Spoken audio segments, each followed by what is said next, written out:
इस बीच मनोज झा क्या कुछ कह रहे हैं वो सुनवा देते पहले। कतर में भी आपने बहुत कोशिश की थी। ये देश ऐसा है ना, कुछ बात है कि हस्ती मिटती नहीं हमारी।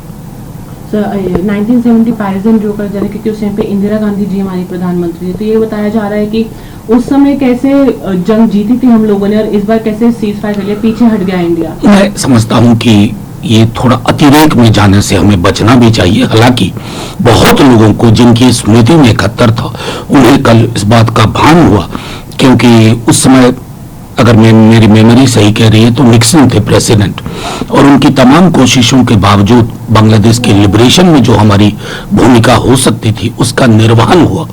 हमने उनकी धमकियों को प्रतिकार किया। संदर्भ बदले हैं, इसमें कोई दो मत नहीं है। टेक्नोलॉजी बदल गई है, जियोपॉलिटिकल अगर उसका स्ट्रक्चरल अरेंजमेंट देखें तो वो बदल गया है। लेकिन मैं समझता हूं एक देश के रूप में हमें साझा स्वर रखना चाहिए। मुझे कष्ट हुआ कल जब बीजेपी फॉर इंडिया, अब तक देश में एक इकोसिस्टम था, देश का इकोसिस्टम, कल आपने ला करके बता दिया ये पहले वाली, तो उसके प्रतिकार में सामान्य लोगों ने, ना सिर्फ पॉलिटिकल पार्टी का हैंडल, सामान्य लोगों ने वो 71 वाली बात करनी शुरू कर दी। लेकिन अभी भी हम मुश्किल हालात में हैं।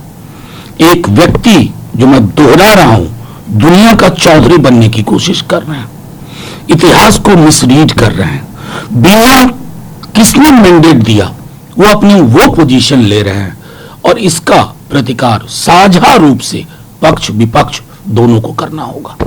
अभी भी बताया जा रहा है कि अगर कुछ एक्ट ऑफ टेरर करता है तो उसको पूरा एक्ट ऑफ वॉर माना जाएगा।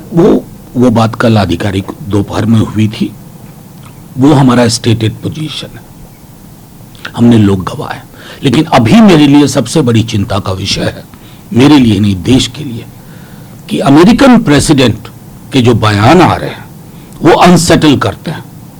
वो हमारी जो अभी तक ऐतिहासिक रूप से हमारा जो पोजीशन है उसको डिसमेंटल करने की कोशिश कर रहा है। ये उचित नहीं है। काफी लीडर्स पार्लियामेंट का स्पेशली डिमांड भी कर रहे हैं, बात कर रहे हैं। नहीं, हमारे लीडर ने भी, तेजस्वी जी ने भी कल ये इस बात को रखा है, मैंने स्वयं भी रखा है कि एक पार्लियामेंट का सेशन बेहद आवश्यक है, पूरे घटनाक्रम पर नजर, ताकि देखिए देश का एक स्वर जाए, वो जाना जरूरी है। दुनिया को भी ये समझना जरूरी है, दुनिया को समझाने के लिए, और थोड़ी डिप्लोमेसी की हमारी फाइन ट्यूनिंग, ये ट्रायल बैलून के शेप में ना रहे।